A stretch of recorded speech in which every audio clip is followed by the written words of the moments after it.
നാടിന് വലിയ മുതൽക്കൂട്ടായി എന്നുള്ളതാണ്. മനുഷ്യന്റെ സംസ്കാരം സംരക്ഷിക്കപ്പെടുന്നത് വിദ്യാഭ്യാസത്തിലൂടെയാണ്. സംസ്കാരം രൂപപ്പെടുത്തുന്നത് മതങ്ങളാണ്. അതിലേറ്റവും ഉത്കൃഷ്ടമായ സംസ്കാരം വിശുദ്ധ ഇസ്ലാമാണ് ലോകത്തിന് പഠിപ്പിക്കുന്നത്. ഓരോ മതങ്ങൾക്കും അവരുടേതായ സംസ്കാരങ്ങളും രീതികളും ആചാരങ്ങളും എല്ലാം ഉണ്ട്. കേരളത്തിൽ ഉലമാ ഉയർത്തിക്കൊണ്ടുവന്ന ഏറ്റവും വലിയൊരു സംസ്കാരം മതസൗഹാർദ്ദത്തിന്റേതാണ്.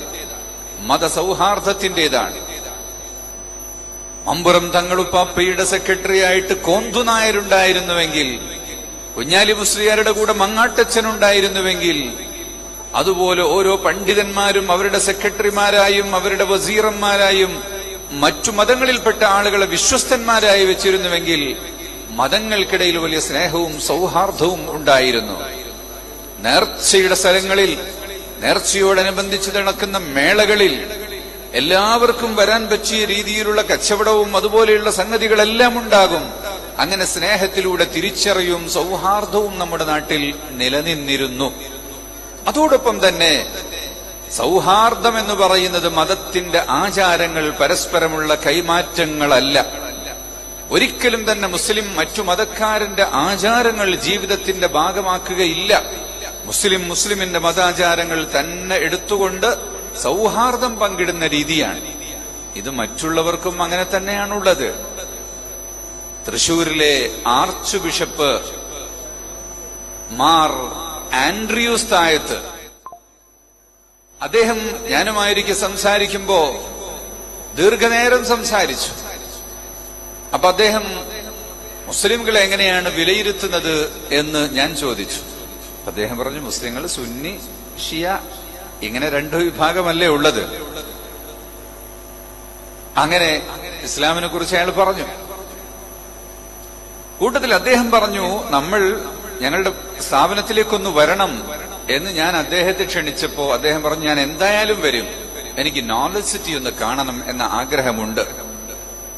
കൂട്ടത്തിൽ ആ ഫാദർ ആർച്ച് ബിഷപ്പാണ്, ബിഷപ്പുമാരുടെ മേലെയുള്ള ബിഷപ്പാണ് ആർച്ച് ബിഷപ്പ്. അദ്ദേഹം പറഞ്ഞു, ഞങ്ങൾ സൗഹാർദ്ദ സമ്മേളനങ്ങൾക്കും സാംസ്കാരിക സമ്മേളനങ്ങൾക്കും ഒക്കെ പോകും, റിച്വൽസിന് പോകൂല, മതാചാരങ്ങൾക്ക് പോകൂല എന്ന്. ഇതാണ് നമ്മുടെയും പോളിസി.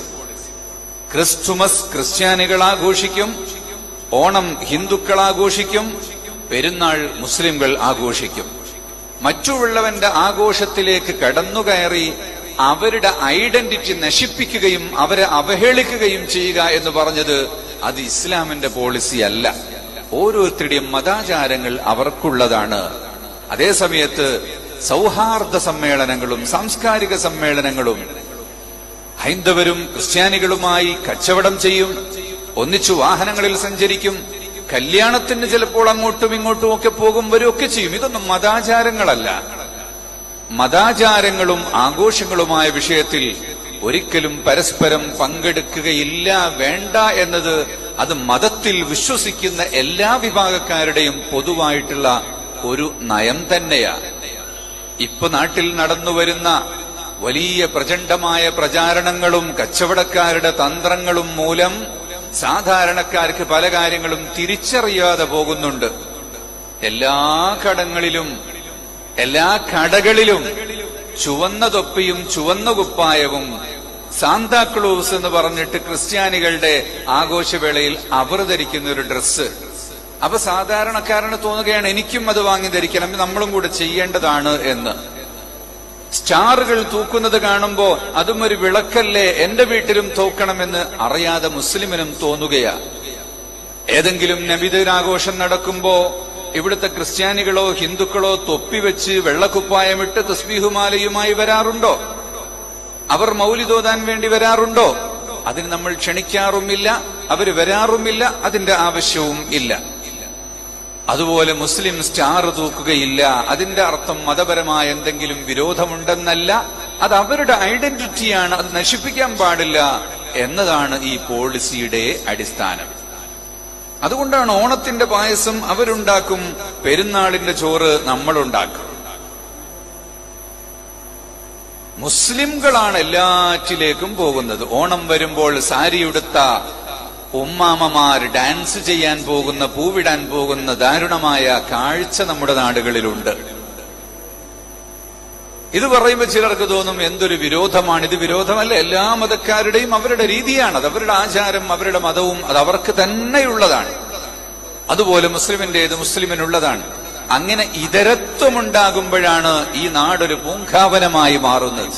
ഇതരത്വമുണ്ടാകണം, മത ഇതരമാകണം. ഇതര മതങ്ങൾ ഇവിടെ കുടികൊള്ളുന്ന ചെത്തിയും ചെമ്മന്തിയും ചേർന്ന മന്ദിരാങ്കണം പോലെ എന്ന് പറഞ്ഞ ആ ഒരു ഉദ്യാനമായി ഈ നാട് നിൽക്കണമെങ്കിൽ ഈ നാട്ടിൽ ഉലമാക്കളും പഴയകാലത്തെ നമ്മുടെ മഹത്തുക്കളായ ആളുകളും കാണിച്ചു തന്നിട്ടുള്ള ആ രീതി നാട്ടിൽ നിലനിൽക്കണം.